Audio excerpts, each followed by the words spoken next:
First, you study the presentation and see if it's good, if it's clear, if it gives an overview of the area, and then goes into the research questions, and then presents the methodology in a good way with good figures and in a good language, with the slides that are not cramped with too much information. And then comes the conclusions out of this. This is a good presentation, and that gives a very good first impression for when you are listening to the PhD candidate.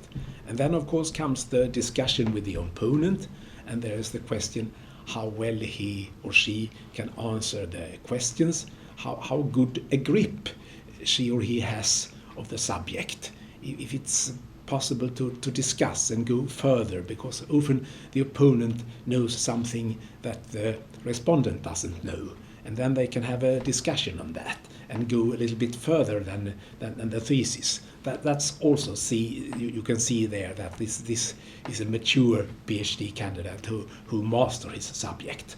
So that is what we are looking for, and of course that there are not any flaws, any mistakes.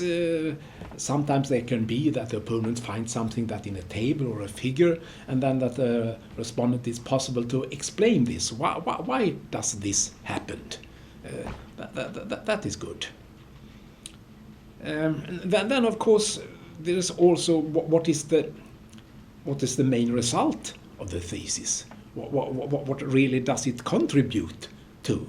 If you can see that this really makes a step forward, then it's quite something. But it can also be that it shows that this person has a very good grasp of what is going on. This can be a good researcher.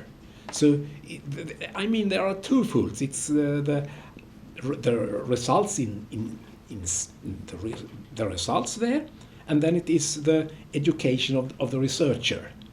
And if you look at the PhD thesis that has been presented here at the Luleå University of Technology, for example, you can see that some of them have made a big impact. Other hasn't made such a big impact, but the researcher has goes on and made a big impact later on. So that's also an important part of it.